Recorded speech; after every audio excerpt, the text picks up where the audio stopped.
Hello అండి, welcome back to my YouTube channel. ఇప్పుడు మనం tasty dry fruit custard ice క్రీమ్ని చేసుకోబోతున్నాము. ఇది చేసి పెడితే మీ పిల్లలు ఎంజాయ్ చేసుకుంటూ తింటారు.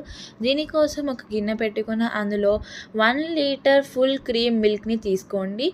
మనం పాలు మరిగేలోపు కస్టర్డ్ మిక్స్ని కలిపి పెట్టుకుందాము. నేను ఒక చిన్న గ్లాస్ అంతా వాటర్ తీసుకొని అందులో 3 to 4 table spoon of custard పౌడర్ని వేసాను.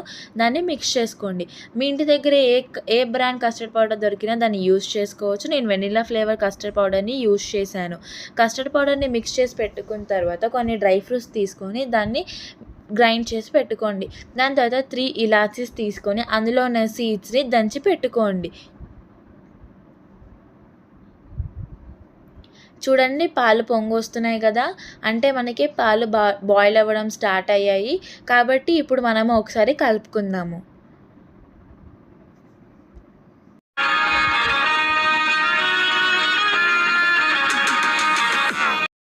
మధ్యలో పాలని కలుపుతూ ఉండాలండి, లేకపోతే గిన్నె అనేది అడుగంటిపోతుంది.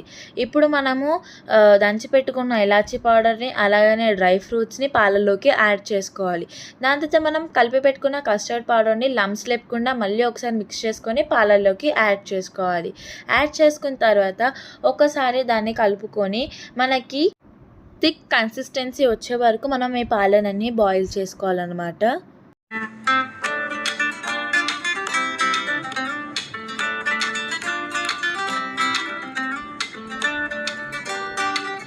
మధ్యలో మనం పాలనేవి కలపాలండి, లేకపోతే అడుగంటిపోతుంది. చూసారా, మనకి పాలు అనేది థిక్ కన్సిస్టెన్సీ ఫామ్ అవుతుంది.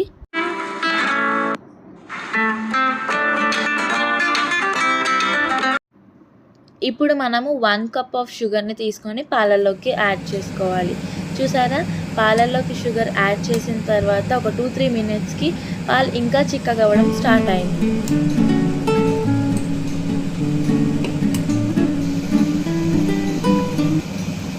షుగర్ యాడ్ చేసిన తర్వాత ఒకవేళ మీ దగ్గర ఉంటే 2 to 3 డ్రాప్స్ ఆఫ్ వెనిలా ఎసెన్స్ని యాడ్ చేసుకోండి. ఇది కంప్లీట్గా optional.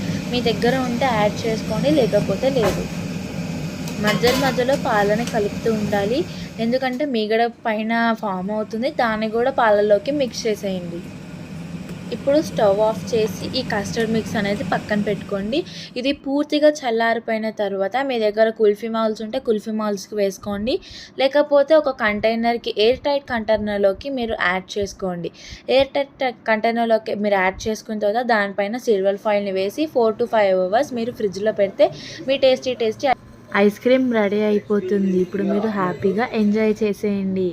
Please do like, share and subscribe to my channel. Don't forget to comment. Click on bell icon for many more updates.